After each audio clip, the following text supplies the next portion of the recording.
Hai guys, kita kembali lagi di mata kuliah pemrograman berorientasi platform. Kita akan masuk di materi kita yang pertama tentang prinsip dasar internet, web, dan pemrograman web itu sendiri seperti apa. Ya, jadi di mata kuliah ini kita akan mengantarkan teman-teman semua melihat sebenarnya teknologi web itu seperti apa sih, terus yang akan kita kerjakan itu di sebelah mananya. Lalu yang akan kita fokuskan, kita kembangkan, dan hal yang tercakup di dalamnya itu ada di sebelah mananya, ya. Jadi kita akan membahas secara konsep terlebih dulu, baru setelah itu nanti kita akan eh, apa berlari secara praktek seperti apa pemrograman web itu. Baik, saya akan mulai teman-teman dari sistem web yang ada. Jadi yang lalu di silabus di WA Group kita sampaikan web itu sesuatu yang sifatnya kompleks karena dia menyangkut berbagai pihak. Tapi paling tidak itu terdiri dari dua pihak. Yang pertama adalah klien, yang kedua adalah server. Ya, klien dan server itu satu hal yang tidak bisa dipisahkan. Serve itu melayani. Ya, jadi kalau tidak ada yang melayani, klien itu juga nggak bisa bergerak, nggak bisa berbuat apa-apa. Maka dari itu klien dan server itu harus terhubung dan bagaimana keduanya ini bisa terhubung dengan baik dan bagaimana uh, permintaan layanan itu bisa dipenuhi sesuai dengan permintaan. Itu yang harus dijaga, itu yang harus dipastikan benar-benar pasti berhasil di dalam dunia pemrograman web. Nah, secara sederhana di sisi klien itu ada yang namanya web browser. Web browser itu contohnya misalnya Google Chrome, ya, Mozilla Firefox, Microsoft Edge, ya kan. Dulu ada Internet Explorer, ya kan, dan semua jenis ya, Opera, Safari dan lain-lain. Itu adalah web browser di sisi klien. Kemudian di sisi server itu ada yang namanya web server. Jadi kalau teman-teman hari ini buka buka siasat nih, kemudian kita buka Instagram, buka Facebook, itu tuh sebenarnya yang terjadi apa sih? Yang terjadi sebenarnya kita sedang bertindak sebagai klien. Ketika siasat tiba-tiba datanya hilang semua kayak kemarin, ya kalian segera bingung, kalian segera panik. Loh, mata kuliah ini kok hilang dari kartu studi tetapku, ya jangan-jangan aku dihack dan lain-lain, ya padahal sebenarnya tidak. Sebenarnya waktu itu yang terjadi adalah server sedang maintenance, ya kan, sedang ada perawatan, sehingga klien ini merana. Merana itu nggak ada yang bisa melayani dia, sehingga ketika kalian request, kalian meminta kartu studi tetap, tapi karena server sedang maintenance, sehingga server tidak bisa memberikan layanan atau tidak bisa memberikan bantuan atau data apapun. Nah, itu yang saya bilang tadi, klien itu meminta, server itu memberi. Klien request, server response. Itu dua hal yang tidak boleh dipisahkan dalam pemrograman web. Request, respon. Itu dua hal itu. Begitu request tapi tidak ada respon, berarti server ada something wrong di sana. Something wrong itu bisa jadi koneksinya, bisa jadi memang algoritma atau arsitekturnya tidak benar atau mungkin sedang dibenarkan. Nah, itu arsitektur yang perlu teman-teman perhatikan di dalam arsitektur web client server. Nah, komunikasi client server di dalam pemrograman web itu ada di dalam protokol HTTP. Protokol itu singkatnya adalah aturan. Jadi kalau kalian mau komunikasi, saya mau ngobrol sama kalian, ini kan saya pakai aturan bahasa Indonesia.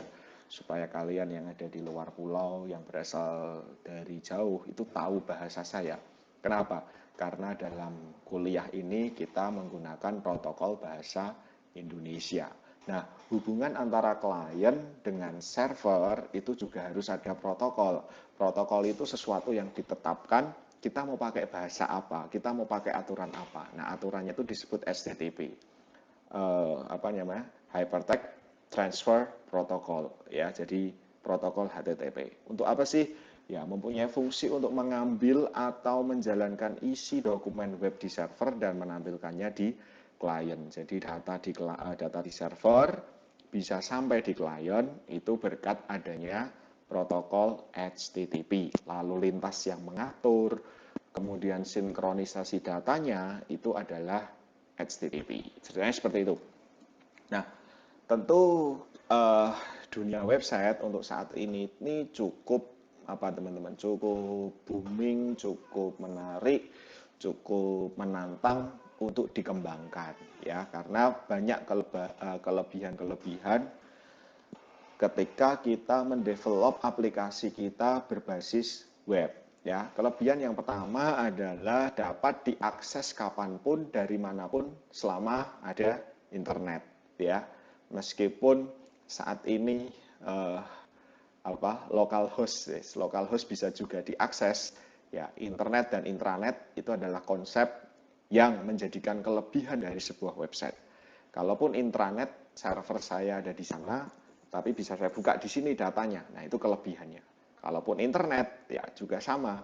Servernya ada di California, tapi IG-nan, main IG ya, main Instagramnya bisa di rumah kalian gitu.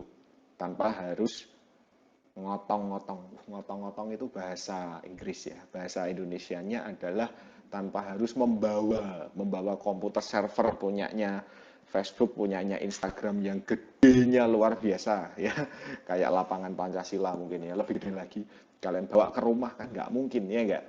Tetapi server tetap berada di California ya, California itu dekatnya Kalimangka di Amerika sana, tapi kalian bisa akses website kalian kapanpun.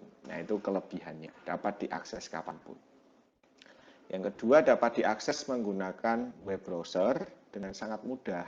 Nggak perlu install yang lain-lain ya. Kalau kita membuat aplikasi yang tidak berbasis website, biasanya kita harus install dulu aplikasi kliennya ini, aplikasi server ini, servisnya atau layanannya dihubungkan. Tapi kalau kita berbasis web, installnya cukup web browser. Web browser nggak berat ya, nggak ringan ya kan.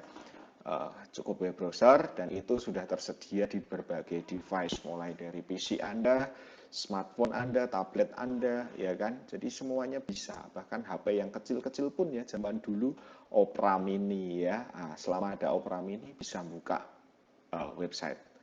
Masa kita bisa update status di HP Nokia yang kecil zaman dulu? Emang Nokia punya mesin yang luar biasa? Memang dia punya storage yang luar biasa untuk menampung isi curahan isi hati kita, ya curhat di Facebook atau nyindir orang di Facebook, gibah kita, pamer kita. Kok dia bisa kuat padahal HP-nya kecil? Ya sebenarnya HP kita itu hanya tampilan saja, tapi semua data ada di server ya. Kalau Facebook pasti saya bilang di California sana, di Amerika, semua tersimpan di sana. Ceritanya seperti itu kelebihannya. Nah, kekurangannya salah satunya adalah keterbatasan web browser. Tapi untuk saat ini web browser saya pikir sudah banyak yang kompatibel ya. Zaman dulu web browser yang paling stabil ya Google Chrome ya enggak. Kalau kalian pakai Internet Explorer banyak hal, banyak fitur yang nggak bisa dibuka di sana ya, atau di block atau di disable ya kan. Nah, itu keterbatasannya. Bahkan sekarang pun itu bukan lagi sebuah kekurangan. Kalian buka di handphone, tampilannya nggak kacau, ya nggak? Karena responsif website.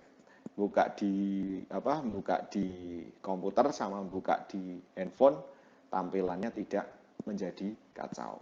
Nah itu kekurangan yang kedua ya jelas ya, sisinya sebenarnya bukan sisi programmingnya, tapi infrastrukturnya, kecepatan internet ya. Kalau pakai internet yang lemot atau kita bukanya di daerah-daerah yang susah sinyal ya, geser sedikit hilang ya kan, itu menjadi satu kendala atau kekurangan.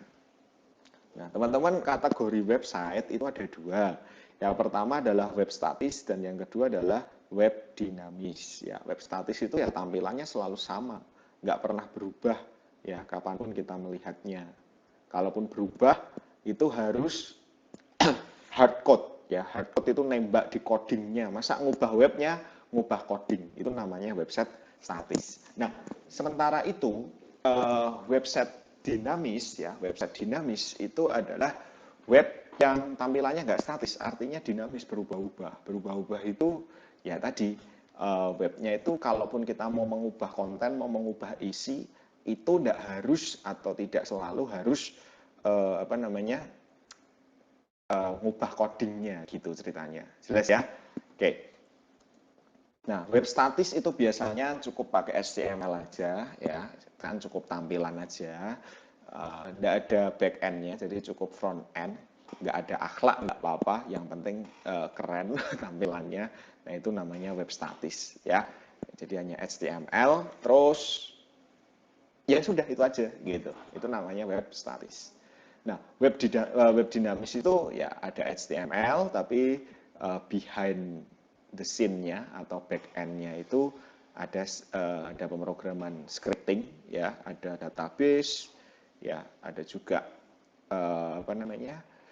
front end-nya itu ditambahi dengan animasi-animasi interaktif seperti pakai JavaScript atau HTML5 misalnya seperti itu.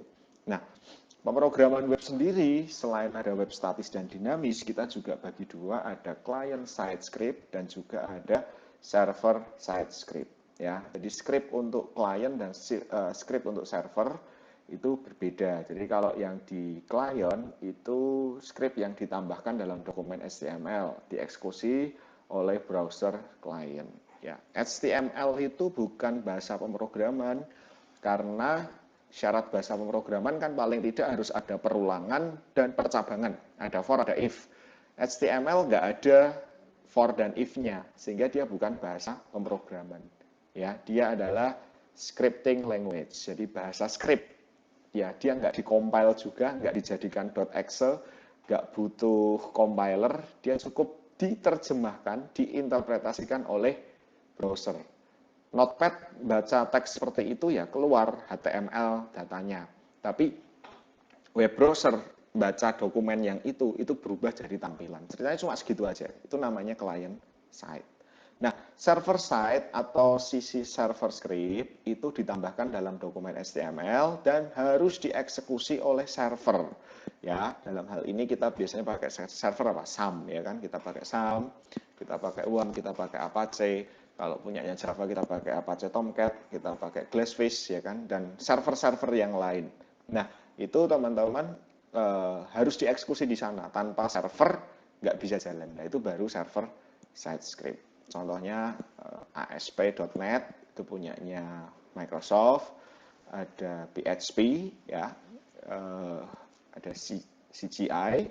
Kemudian kalau si Microsoft punya ASP, Java atau Oracle punya JSP ya, Java Server Page ya. Nanti kalau tidak salah ini di mata kuliah pemrograman lanjut ya, JSP Servlet. Nah, dan lain-lain. Itu semua adalah perbedaan antara klien dengan server side-nya. Nah, kelebihan atau keuntungan di client side itu adalah waktunya proses relatif cepat karena langsung dieksekusi oleh browser ya. Buka halaman HTML itu nggak berat pasti ya, karena dia hanya baca teks dibuka oleh browser jadi tampilan yang bagus misalnya seperti itu. Dan tidak memerlukan web server untuk hosting ya, dia nggak perlu di server atau di hosting karena di double klik aja langsung tampil keluar di browser tampil tampilannya. Dapat dieksekusi langsung oleh berbagai browser, itu keuntungannya. Kerugiannya, skripnya bisa dilihat oleh pengguna, diinspek elemen. Kalian kalau tipu-tipu bikin sesuatu yang iseng, biasanya inspek elemen website nanti diganti tulisannya, ya. Itu kenapa? Ya karena bisa dilihat oleh pengguna skripnya. Skripnya bisa dikopas, betul ya. Tidak cocok untuk akses data atau database, ya jelas lah. Ya, jadi di halaman klien kita nggak mungkin dong ngambil database gitu. Query insert update delete itu nggak mungkin di klien ya. Coba kalau itu di klien ya, database-nya bisa ketahuan, codingnya bisa diubah karena kita bisa inspect elemen, bisa melihat codingan dari sisi kliennya gitu. Nah, sementara kalau server side itu keuntungannya skripnya tidak bisa dilihat oleh pengguna sehingga tidak cocok atau tidak dapat di copy paste karena berada di server. Coba kalian mau ngehack siasat gitu ya, terus kalian lihat klik kanan view source-nya, tampilan browser kalian, kan kalian pasti nggak nemu nama database-nya apa, terus passwordnya teman saya apa, kan nggak akan nemu. Karena apa? Karena semua itu ada di server ya. Kliennya hanya tampilan aja, tampilan itu siasat itu yang berupa tabel-tabel gitu. Gitu ya. Nah, cocok untuk akses data atau aplikasi database ya. Untuk membuat fitur-fitur tertentu yang berguna misalnya hit counter, user management, ya, CMS, ya, semua sistem aplikasi itu mainnya di server side. Kerugiannya ya, kelemahannya yang pertama ya waktunya lambat, apalagi kalau kita ngodingnya tidak efektif dan tidak efisien. Untuk ngeload satu halaman itu sudah lama, internetnya lemot, query database-nya juga lama karena terjadi kekeliruan sintak SQL misalnya. Nah, itu juga kerugian. Memerlukan web server untuk hosting. Jadi kita harus install web server seperti SAM tadi, ya, WAM atau Apache dan lain-lain untuk menjalankan server side script. Oke. Nah, yang perlu dipelajari untuk membuat aplikasi web tadi sudah saya sampaikan. Kalau kalian di sisi klien ya kemarin ya, jadi harus ada nyawa, nyawa, kemudian make up dan akhlak, ya kan? Nyawa, make up dan akhlak, tiga itu kan. Jadi HTML itu nyawanya, CSS itu adalah make up-nya, JavaScript itu adalah akhlaknya, tiga hal itu. Ya, kalau kalian mau belajar di klien. Kalau kalian mau belajar di server, ya mekanisme pemanggilan program dan pengambilan output program oleh web server. Contohnya kalian belajar JSP, ASP, atau PHP. Jadi pemrograman untuk server side. Nah, di sini kalian juga bisa menentukan arah gitu kan. Aku itu mau masuk dunia pemrograman, mau jadi back end developer atau mau jadi front end developer. Nah, itu juga menjadi satu hal yang berbeda ketika kalian masuk dunia kerja. Jadi kadang dunia kerja itu hanya cari front end developer yang jago CSS, yang jago JavaScript, ya. Nah, itu yang dicari misalnya. Atau yang dicari bukan yang jago desain, tapi yang dicari adalah yang arsitektur dan ketepatan algoritmnya itu cukup baik ketika menjalankan proses bisnis di dalam sebuah aplikasi. Berarti itu nanti backend developer. Terserah ke kalian. Kalian mau jadi yang mana? Front end developer atau backend developer? Kalau kalian pengen front end, mas aku udah nggak kuat dengan algoritma, aku nggak kuat dengan sintaknya request response seperti apa macam-macam, ya larilah ke front end misalnya. Aku lebih suka desain, aku lebih suka bikin website saya berakhlak dengan diberikan JavaScript, ya diberikan tampilan-tampilan yang lebih menarik. Nah, itu berarti kalian nanti larinya ke front end developer. Nah, baik back end maupun front end semuanya tidak ada yang mudah. Semuanya butuh effort, semuanya butuh latihan, semuanya butuh perjuangan. Ya, terserah kepada teman-teman, kalian mau lari kemana. Ya, kalau kalian mau lari di front end developer ya berkembanglah di sana, belajarlah banyak di sana. Ya, kalau kalian mau lari di back end, ya belajarlah di sana. Salah satu mata kuliah ini di silabus saya katakan ini adalah challenge buat Anda, khususnya Anda yang ingin minat di bidang web dan lebih khusus lagi di bidang back end developer, gitu.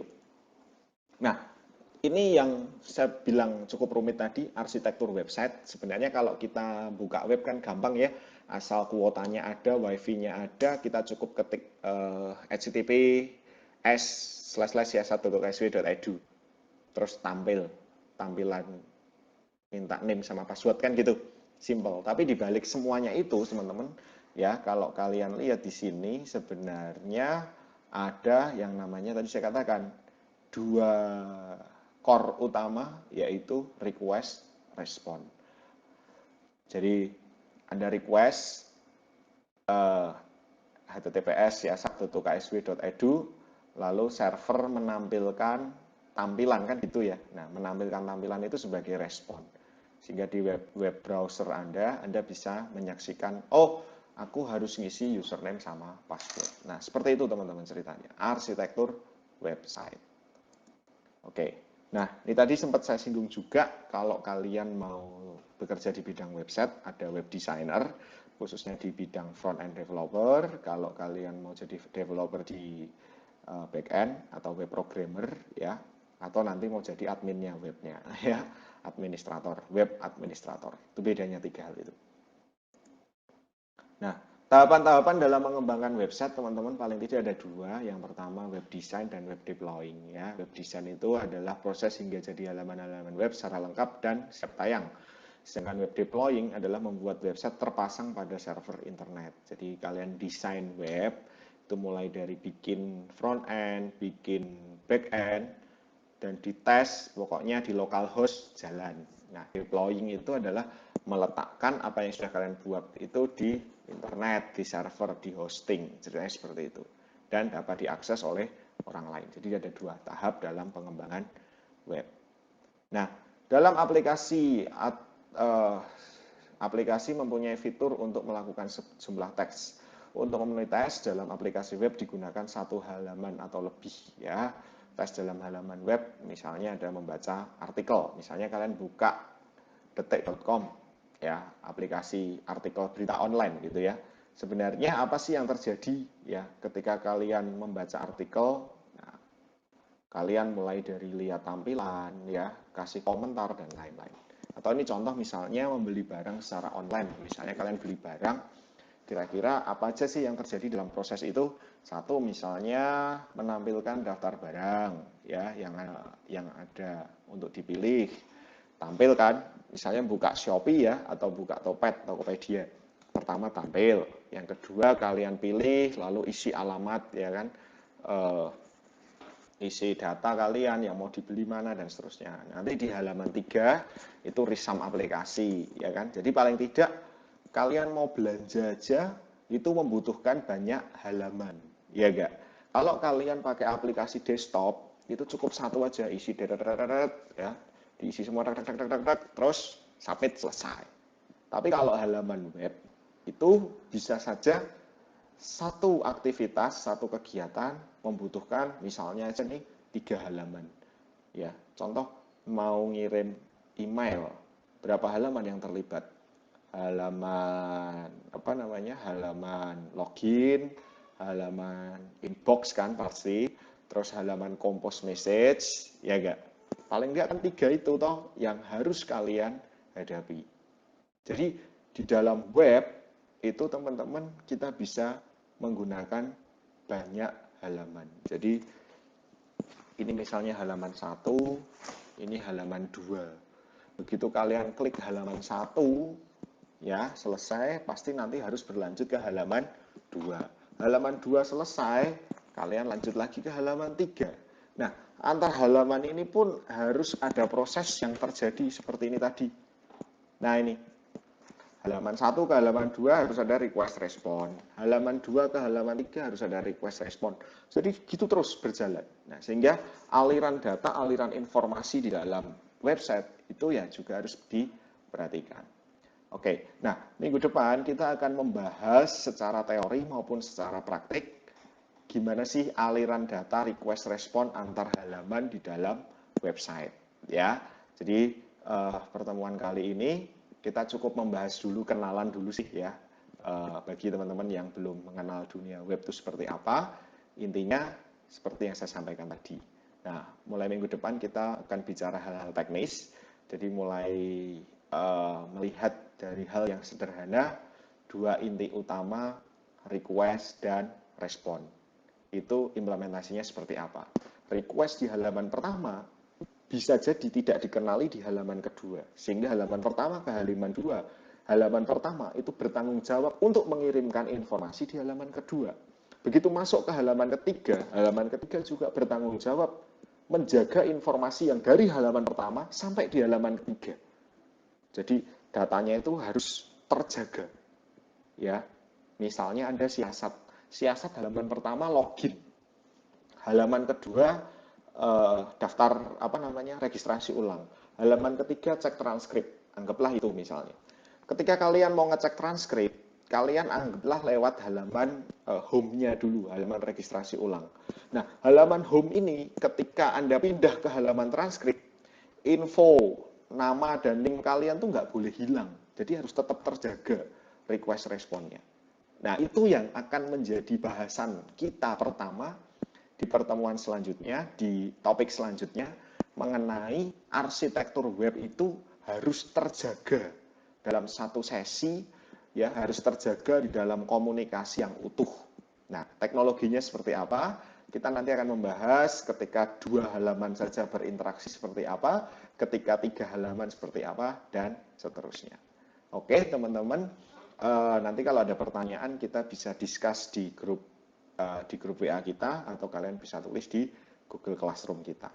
Ya, pertemuan pertama cukup teori, cukup konsep dulu. Kita ketemu lagi di pertemuan yang selanjutnya. Pertemuan yang ketiga ya, kita akan membahas teknis perpindahan data request respon. Oke, tetap sehat, tetap semangat, tetap berprestasi, tetap jauhi narkoba, ya, tetap jauhi global warming, stop global warming, stop free sex, apalagi tetap pakai masker, ya, tetap jaga kesehatan kita sehingga kita bisa menjalani perkuliahan selama 1 semester ke depan dengan baik. Gitu ya teman-teman ya. Jangan lupa juga subscribe YouTube channel saya. Oke, see you when I see you. Oke.